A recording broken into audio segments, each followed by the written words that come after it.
Hello, and what's up, guys? Welcome back again to my channel. This is Victory for Game Studios. Today, I'll be showing you guys something interesting. Yeah, it's been a while, and I decided to share this beautiful video. Ever since I posted these pictures, I've been having a lot of requests.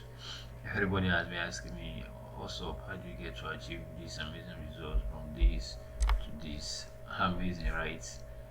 Even some persons think I have all these things in the studio and all that, but funny enough, I didn't. So today I'll be showing you guys how I got to achieve these results.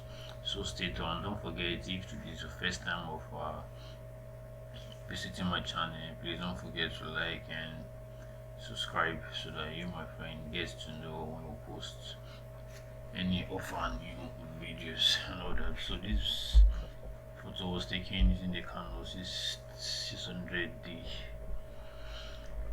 Yeah, one thing I love about this particular picture is the outfit. It looks amazing. So most of the times, the challenges we have as photographers is that most times we might not have enough props to actually give or portray our concepts. So most times we have difficulties getting props for each particular outfit. But thank God for overlays. They have been doing really wonderful, helping us to get to substitute and all that. So without further ado, I don't want to make this video long and all that. So I'm teaching you guys how I get to achieve this result. So let's get started. So the first thing we'll do, I've already done frequency separation for this image already.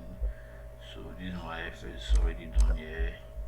Then the next thing I will do is just to trim my subject and separate my subjects from my background layer. Then we get to remove all these extras and all that have in here. So I already trimmed this background already. I've separated my subjects from my layer, from my background layer. So this is my background, this is my background, this is my subject, this is my background layer, and this is my subject layer. So I've already separated them already. So this is my subject and this is my background. So the next thing we will do after separating your subjects from your background is just to work on your background so that you can eliminate all these extras here, all these distractions. You have to eliminate all these distractions we have in here, like the body of me showing here and all these stuffs. We have to remove them. So I think I have 1 or 2 videos on how to clean your backdrop and all that. So just check and get to watch those videos. So I'll just turn on this layer. In this layer, I've already removed all those eliminations, all those extras, the distractions in the background. So I've removed that already. And the next thing I would like to do is, you can see this our background here. We're having some form of a color contrast. We're having red in the background. This background was supposed to be gray, but we're having different colors here. We're having gray, we're having magenta. There are different color casts in this background. So the best thing I would do is just to remove all these color distractions in the background so that we have a plain gray background that we can easily take our values to work with. So I think I've done that in this layer. I'll just turn this layer on, but in case you don't know how to do that, just come to my adjustment layer. I'll click on my view on the saturation and I'll just pick my color picker here and sample any of the colors in the background. So when I sample, you can see we have red. I should turn it back now, go back to masters. If I should sample, we have red. So I'll just take the saturation of the red down. You can see, so I keep on sampling to have different color samples. And I can just come to my yellow and reduce the yellow. So these are before, these are after, these are before, these are after. So these are before, these are after. Then the next thing I would like to do here, okay, let me delete this so that I can start, I can do them afresh so that you get to understand what I've done there. So these are before, these are after. The next thing I can easily do is just to bring down my overlays and to insert my overlays to make this particular image pop out. So what I'll do, I'll just come down to my pictures using this overlay here. So I'll just click and drag it. I'll just click OK. I'll click and drag it, and I'll just lay it on where I want it to lay. So I'll leave it here. I'll just tick go, and there you go. But the issue we're having now is that it seems my subject is flying. There's no color, there's no shadow and all that. It just seems as if the subject is standing alone, as if it's floating. So if I should turn this basketball background off for a while, you can see my subject is sitting perfectly well here. But if I should bring this up, my shadows and all that are gone. So what I can easily do is I'll just come here and I'll change the blending mode of my basketball from normal to overlay. You can see the magic, right? So my shadows are back now, and my subject is fitting very well. So what I'll do, I'll just reduce the opacity of my basketball layer and take it down a little. The other thing I would like to do, I would like to duplicate this my background layer, this my basketball layer. I feel the background is entering into my original background too much. My basketball background is entering into my gray background too much. It's not giving it a very good textures. It's looking too faint. So what I can do to bring it out a little, to makes it pops out as if it was the background was actually there while I was taking the shots. I'll just duplicate this basketball layer, duplicate it again, press OK. Now it pops it out a little. What I'll do, I'll also reduce the fill and opacity to make it go down a little. Then another thing I'll do, I'll just duplicate it again. Click on duplicate layer, I'll click OK. This time I'll just change my overlay to multiply. It give me that color fill contrast. So I can decide to take the opacity of this one even down a little. So I'm having 3 overlay layers. I have basketball copy, and basketball copy 2. So these are the 3 overlays. One overlay duplicated into 3 to give us this fill. As you can see, my shadows and all that are still here. So another thing I can do, I feel okay, this part is looking too bright and all that. When changing your overlays, there are things you need to look at. You have to look at the shadows, look at where the source of light, which side light is coming from, and which side the shadows are being casted on. So you have to know, like, the light is coming from this place. You can use the light. This is the main light. You can see a lot of light is casted on the left side of the body, and the shadows are cast here. Thank God for this background. Most of the shadows are even on the right hand side. So another thing I can do to add contrast to this image is to use my curve. So my level adjustment layer, I can just come on top of my basketball copy to come to my adjustment layer, come to my levels. I'll just make the bright side dark a little. Then I'll come back to my adjustment layer, click on my curves. Now what I'll do, I'll make the dark side to add some contrast to the background to make it look absolutely cool. I'll just make my dark side darker and make my bright side brighter. Add some element of contrast. This is before, this after, this before, this after. You're getting to like it, right? The other thing I can easily do, I'll just reduce my opacity a little. So this is my before, this is my after. You can see that contrast looking so beautiful, as if this image was actually taken in this background. The other thing I can do, okay, if I feel okay, my image is looking too big, it's not looking too real, if it's feeling too big, you can easily reduce the image down a little.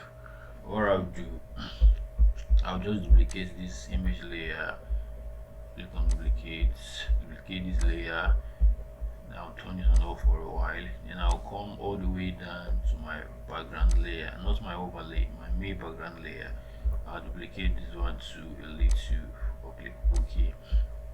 Now I have to reduce without losing my shadows. I don't want to start adding artificial shadows since I already know that my shadows are in my background layers.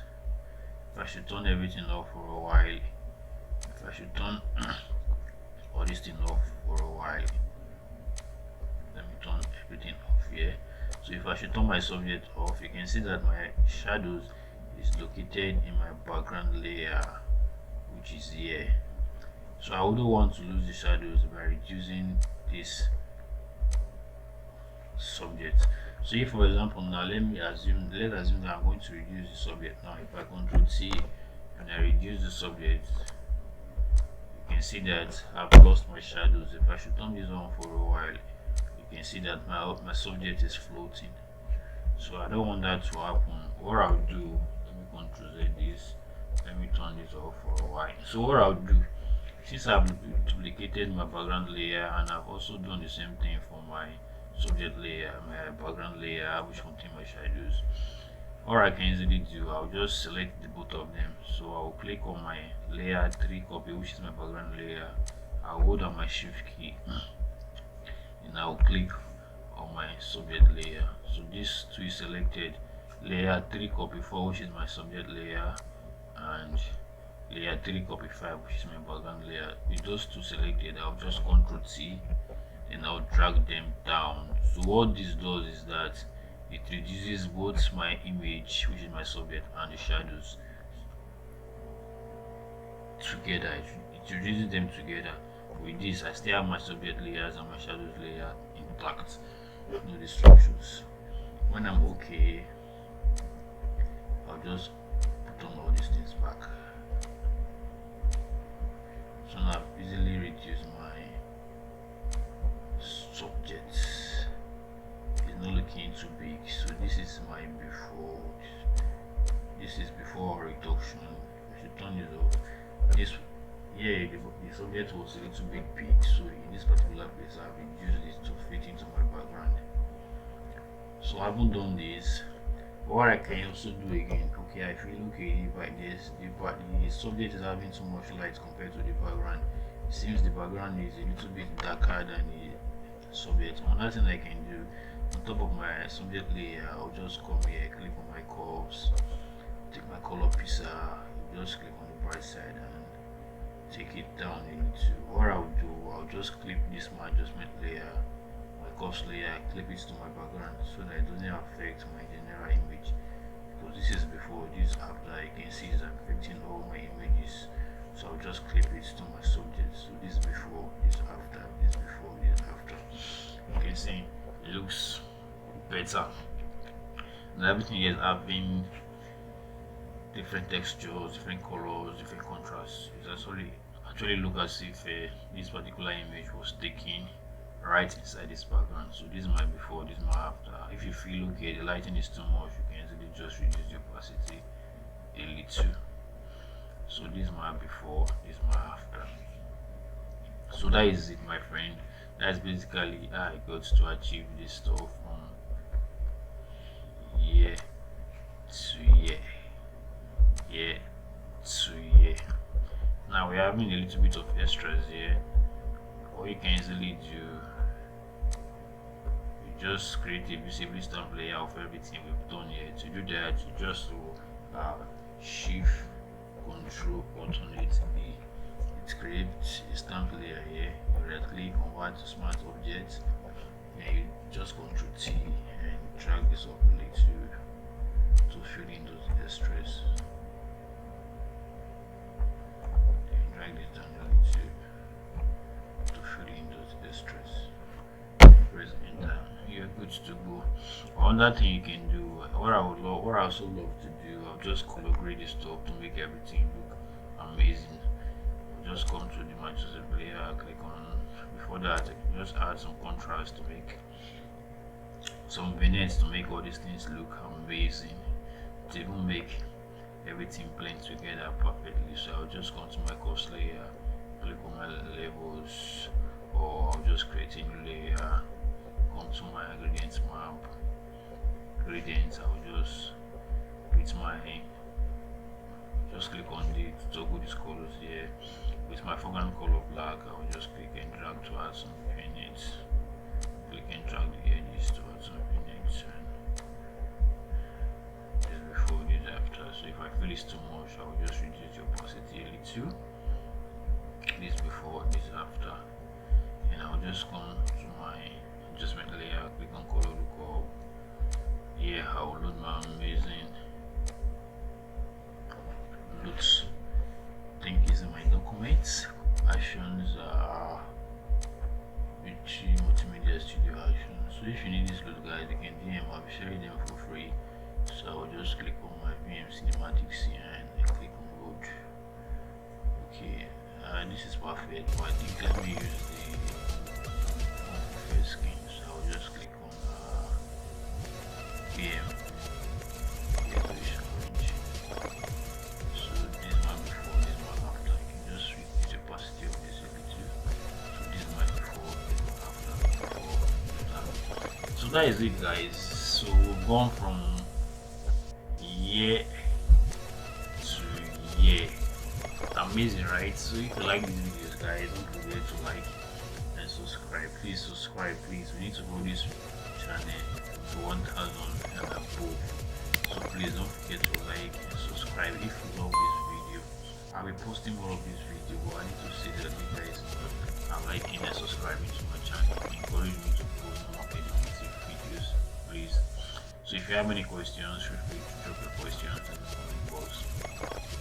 I'll be more than glad to assist you guys in your so that you can get to achieve this. I'll be sharing this background, this volley background in the description. So just click and download it. If you need the image for you to also practice, you can reach me personally and I'll send this video. So that is it, guys. Thanks for watching.